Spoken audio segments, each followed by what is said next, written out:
I stay up late most nights watching YouTube videos and reading articles that haunt me and make me stay up even later.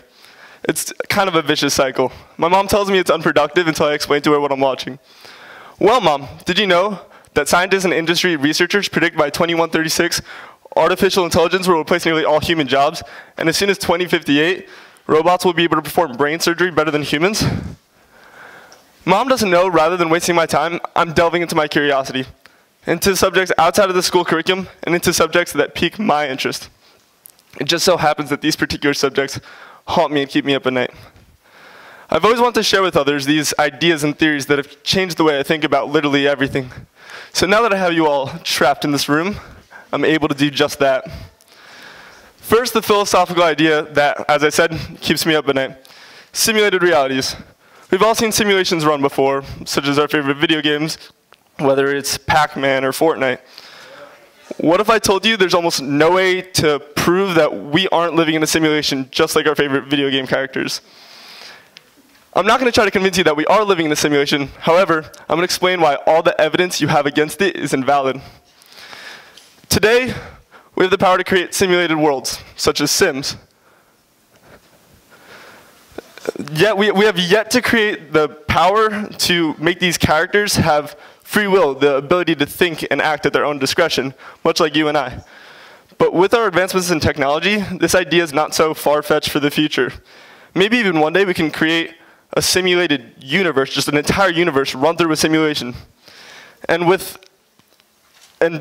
before you rule this off as being impossible, think about how far we've come in simulation technology. We went from our most advanced simulations being Atari Pong. Wait, where is it? Come on. There it is. We went from our most advanced simulations being Atari Pong to making literal virtual reality. Considering this, maybe even one day, we can create a simulation that is just an exact replica of our universe, with you and I in it, running through a simulation. I'm going to let that sink in, but pay attention, because here's where it gets tricky. So say some person decides to create an exact model of our universe. Let's call this person Simon. Simon creates an exact model of our universe, run through a computer. And in that universe, there is an Earth identical to us. And in that Earth, Simon will eventually be born. And Simon will go on to create a simulated universe run through a computer. And in that universe, there's an Earth. And that Earth, a Simon will be born, and that Simon will do the same thing. Considering this with an infinite loop of simulated realities, the chances of us living in the original reality where Simon created the first simulation are literally 1 in infinity. And we would have no way of knowing, because what we are experiencing is our reality. We are seeing, hearing, feeling things, and whether it's simulated or not, it's still our reality. And all it takes is one person in the near to distant future to make a simulated universe. What does this mean if we're living in a simulation? Does it give our lives any less meaning, or does it simply not affect it? Just as the last theory might keep you up at night, this one will make you question every move you make during the day. What if I told you that we might be being watched by beings all around us that we can't see? The higher being theory states that just as we exist in the 3rd dimension, there are beings that exist in 4th or 5th dimensional realms.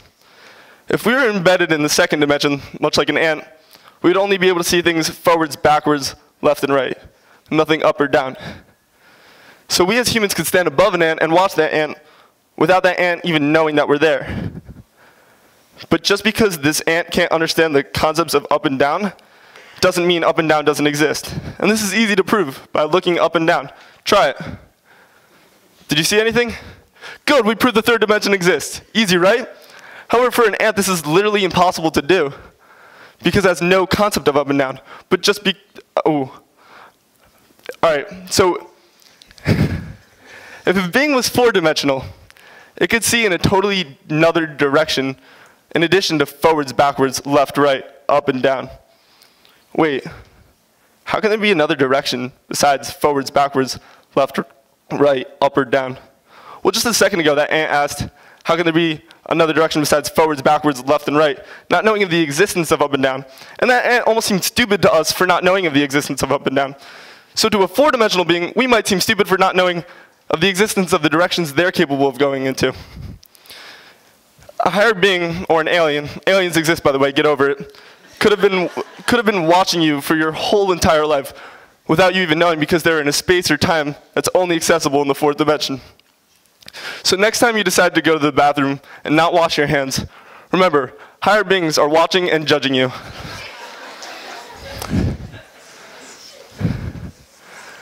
Something that bothers me is how ignorant we are.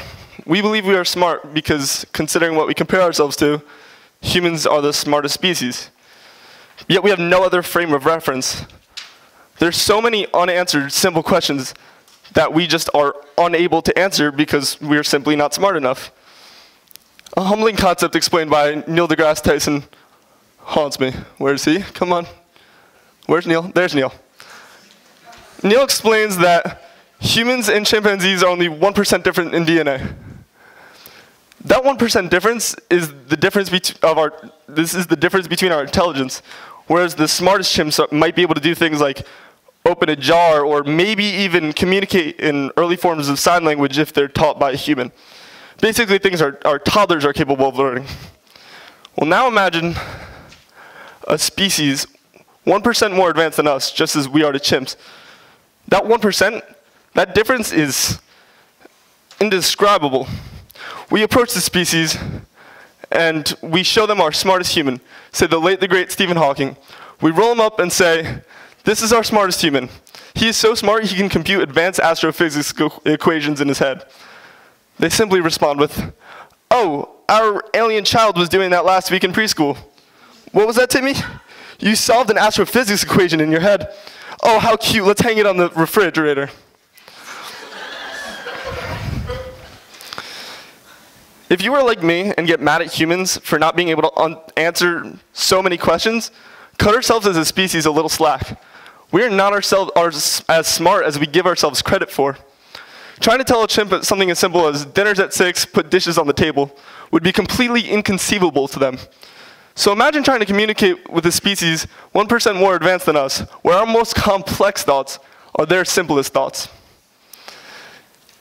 Although it might be humbling and maybe even discomforting to realize that we might be living in a simulation, that we might be being watched by beings all around us that we can't see, or that humans are a lot dumber than you ever thought, there's still a silver lining.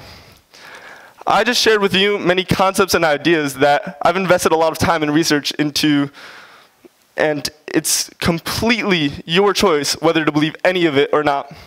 Thank you very much.